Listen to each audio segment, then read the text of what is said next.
আসসালামু আলাইকুম ভিউয়ার্স, আশা করি সবাই ভালো আছেন। আলহামদুলিল্লাহ, আপনাদের দোয়া আর ভালোবাসা আমি অনেক ভালো আছি। এএস আরিশা কুকিংয়ে সবাইকে স্বাগতম।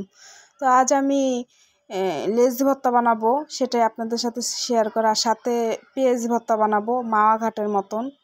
লেজগুলি আমি লবণ হলুদ দিয়ে মাখিয়ে নিতেছি। সরষের তেল গরম করে নিব, ওই সরিষার তেলে আমি লেজগুলি ভেজে নিব।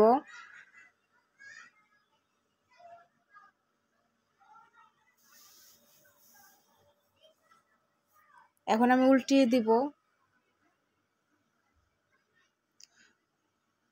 চেষ্টা করবেন একটু বেশি তেলের ভিতরে ভাজার জন্য, কারণ একটু তেল বেশি দিয়ে ভাজলে ভালো হয় মাছগুলি।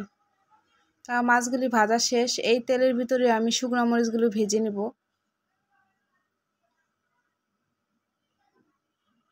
তো আমার শুকনো মরিচ ভাজা শেষ। তো যাদের কাছে ছেঁচনি আছে তারা ওই ছেঁচনি দিয়ে করতে পারেন, ছেঁচে ভর্তাটা বানাতে পারেন। তো আমার কাছে তো ছেঁচনি ছিল না, তাই আমি এই যে এইভাবে গ্লাস দিয়ে ডলে ভর্তাটা বানাইতেছি।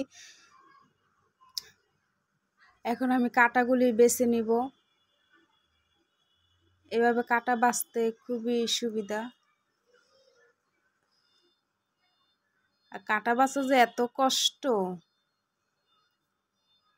তা আমি অফ ক্যামেরায় কাঁটাগুলি বেছে নেব।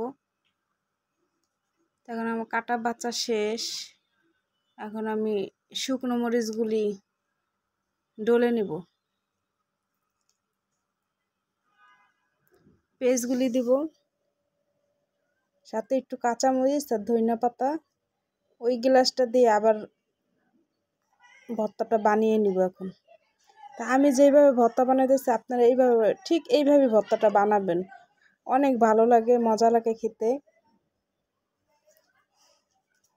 মাওয়া ঘাটের ভর্তা আমরা ঘরেই বানিয়ে খেতে পারি এইভাবে করে বানিয়ে।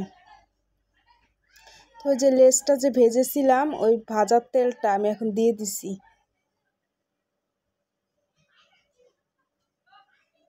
এই যে আমার ভর্তাটা হয়ে গেছে, দেখেন সুন্দর হয়েছে না ভর্তাটা? পুরো মাওয়া ঘাটের মতনই হয়েছে ভর্তাটা। তো এইভাবে বানিয়ে খাবেন আপনারা।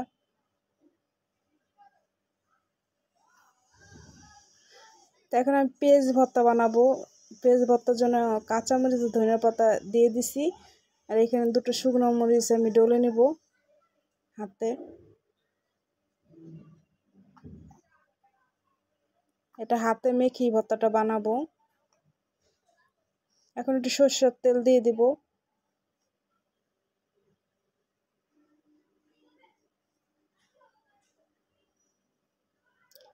আর একটু আচার দিয়ে দিছি।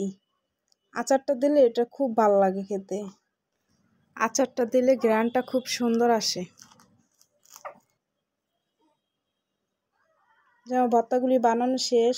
তো আমার ভিডিওটি যদি ভালো লাগে সাবস্ক্রাইব লাইক শেয়ার করবেন, আমার পাশে থাকবেন। আল্লাহ হাফেজ।